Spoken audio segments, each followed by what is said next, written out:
So, as we've been discussing there, the Prime Minister will face the Commons this afternoon to tell MPs how he got on at the EU summit last week. And the answer might be, not very well.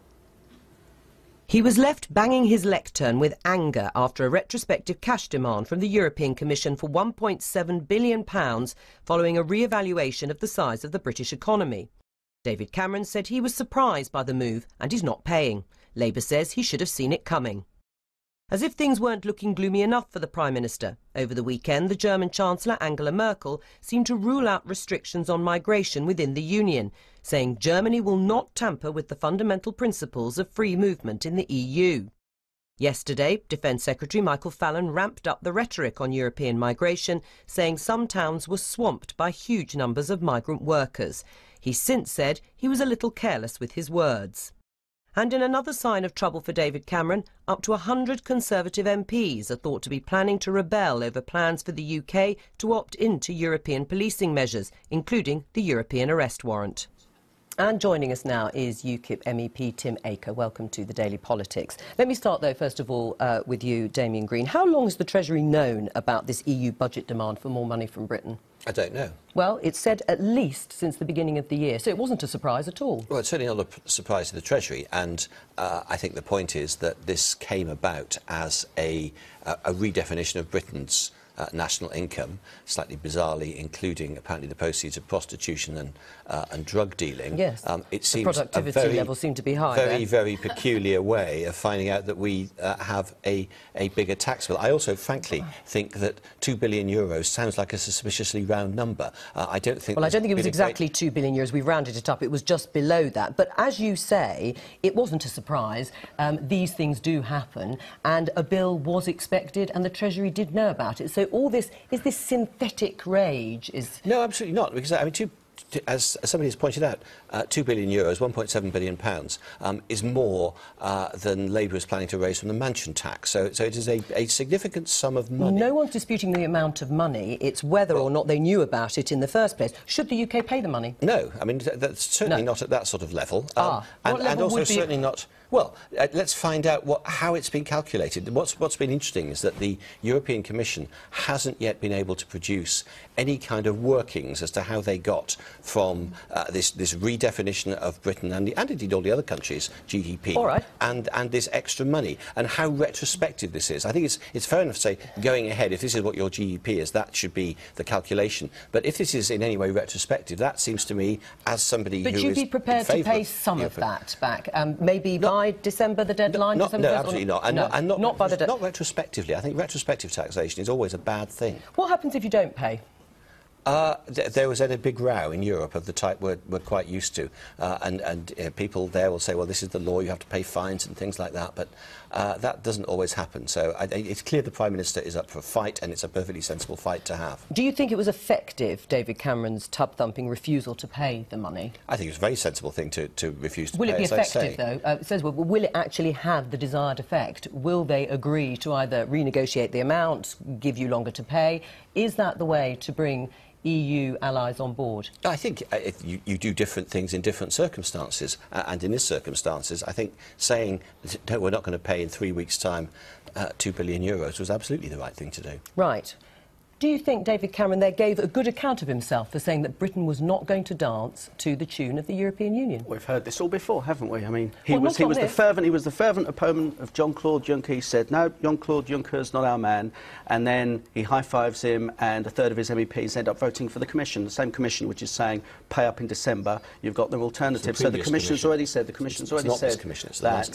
you're going to have to end up paying it. You know, if this is part of David Cameron's renegotiation, I'd hate to see what a capitulation looks like. You know, Jean-Claude Juncker said there's no movement on open borders with the European Union. We end up paying more. This is more of the same from the Conservatives. They've said trust us with the European Union time and time and time again, and we've seen more powers go, and we've seen more taxpayers' money go to Brussels. It's just not on. How will you persuade voters that he is serious, and he may well be serious about this, but that he's actually going to get anywhere and that Britain won't have to pay that money? Well, by seeing what happens, that David Cameron has had... No, David Cameron has had a series of successes, keeping us out, or indeed taking us out of bailouts for Eurozone countries, keeping us out of treaties in the way that people said weren't possible. So actually, the European arrest warrant. Object of the European arrest warrant is a way of keeping our streets safe. I hope we're going to come on to that. Complete open borders. We'll come on to the European arrest warrant, though. Since you've mentioned it, why are you so keen to opt back into the European arrest warrant when there are a sizable number of Tory MPs who don't? Because I have seen what the police and in particular the security services say is the use of this arrest warrant. Of course you need extradition. Even those who oppose it, like I assume Tim does, say you need particularly in an increasingly globalised world where crime is globalised like everything else. What the European arrest warrant does is gives more power to get people quickly from one European country to another and get criminals out of this country. And I presume quickly. you'd agree with that, David Blunkett? Well, I introduced it. I know. And I did so. And if we drop the word Europe, then who would disagree with it? Well, that's the question. Because, Isn't that the case, is that the case, Tim Aker, and for a lot of Tory MPs? If it hadn't got European before it, would it be such a problem for you? With cases like Andrew Symeou, where on the flimsiest of evidence he was carted off to Greece for 2 years, I don't care what words you put before it, it's not right. We need proper. We are very proud of our British safeguards and British standards of justice. And if those ones,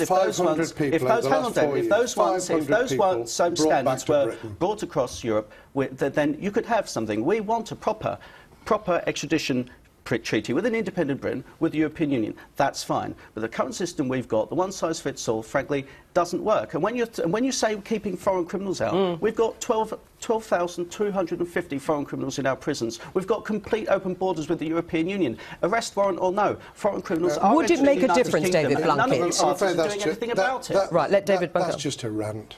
I mean, there's but no is it point true? in ranting. If you need to be able to get people back who have committed crimes so that they can stand trial, then you need extradition.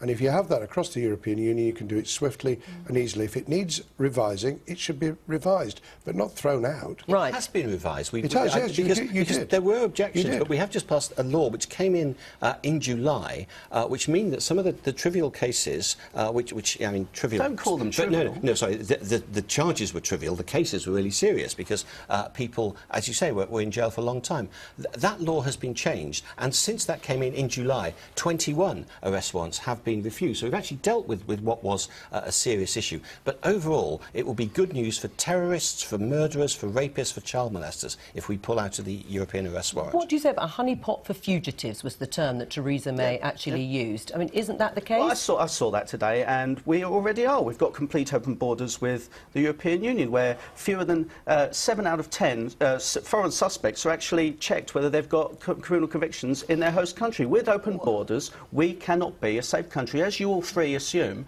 with the European arrest warrant. Frankly, David belittling the concerns of millions of British people that we do not feel safe with complete open borders, you're better than that. Well, isn't that the issue? Well, the open borders issue. I'm going to do with the European absolutely. But that's the point I'm making. Right. All right. Well, Laurie, but what do you say about those issues being put together? The open borders issue being used, if you like, by Tim Aker as a stick to beat the European arrest warrant.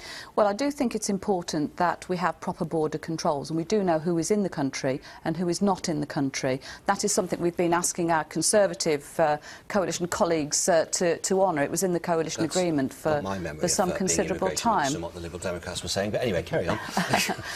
Well, what is your memory of what the Liberal... My memory is that absolutely we did it, and by next year we will have got it. We scrapped the people who were running the e-border system because Labour had got the contract wrong. It's on a particularly partisan point, it was just a bad contract. We have introduced a new one. We will be getting proper exit checks by May of next year, and I agree, Laurie, that's absolutely an essential part of it. Let's leave it there and move on to the subject of immigration, because we heard from the Defence Secretary, Michael Fallon. Let's hear what he said over the weekend. Some areas of particularly on the East Coast, yes, towns do feel under siege from large numbers of migrant workers and people claiming benefits, and it's quite right that we look at that. The original treaty wasn't, when it was drawn up 50 years ago, didn't envisage these vast movements of people, and we're perfectly entitled to say this needs to be looked at again. Right, well, Michael Fallon, David Blunkett also used the term swamped, some towns feeling swamped by levels of immigration. Is that language appropriate?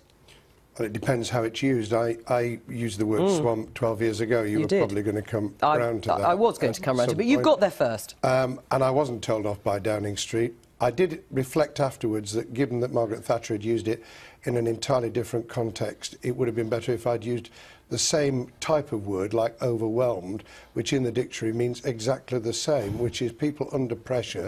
In my case, it was about doctors' surgeries and schools. Yes. And some neighbourhoods in some parts of our country I've got issues in my own constituency.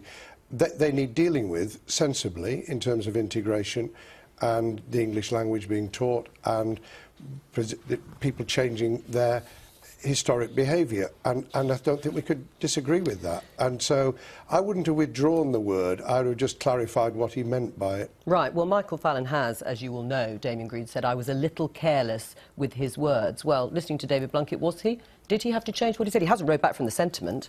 No, and I think, David has put it well in context, that this is an area where nobody wants to stigmatise individuals or particular groups, or nobody should want to do that. But is that what Michael Fallon was trying to do? No, I think he wasn't. He clearly wasn't. And as he said, he wished he'd chosen different words, which I think is a perfectly fair enough thing to say. But what is important is actually to address the real issue, to close down routes that are being exploited by people, stop people exploiting the welfare system and so on. That's what people are really concerned about. Do you agree with his sentiment, which was that levels of immigration have put undue pressure on services in certain parts of the country? In some areas, there's no doubt that schools and hospitals and so on have, over the past 15 years, had real problems, but it is very different from area to area. Right. What do you say? Do you understand constituents' concerns if they raise issues about levels of immigration and they feel perhaps on schools and hospitals or doctor surgeries that there is undue pressure?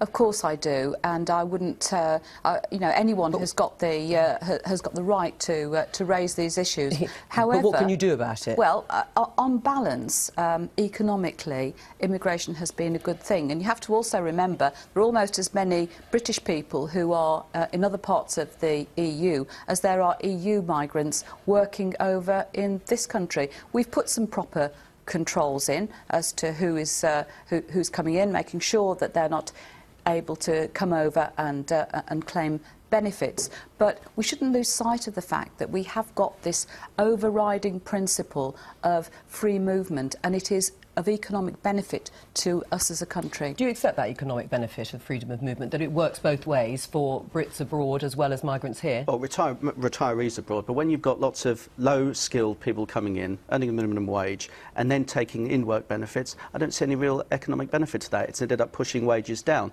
But it's striking that all three of you recognise the problem, but don't see the solution. We wanted to get back control of our borders. David Cameron's had 4 years to get some sort of negotiation going with the Commission to get freedom of movement to actual standards which the British people are happy with. He hasn't. You've got no intention of doing it. The solution to all of this, let's get out of the EU and get our borders back. Is the word swamped appropriate? No. I personally don't feel so. I don't feel for this issue, which gets people's emotions going. I think intemperate language like that, Michael Fallon knows better. Well, that's a bit rich for the party that's just put those posters up in South Yorkshire. I really do think that is a bit rich, because you're exploiting the disaster that's happened to young women appallingly. We're speaking up where the likes of Dennis McShane wouldn't speak up. We're speaking up for the victims here. Yeah, Labour politicians in South Yorkshire don't speak over each other. Absolutely appalling. All right, just very briefly, David Blunkett, has Labour got a strong enough message on immigration to sell on the doorstep? Yes, I think we just need to package it in a way that people understand. The toughness on benefits, the ability to send people back if they are not gainfully employed and are not entitled to benefits, which, incidentally, you can do, but we've not done effectively. All these things put together with teaching of English can get across to people that we've got common sense but open, liberal values. OK. Tim Aker, thank you. Thank you.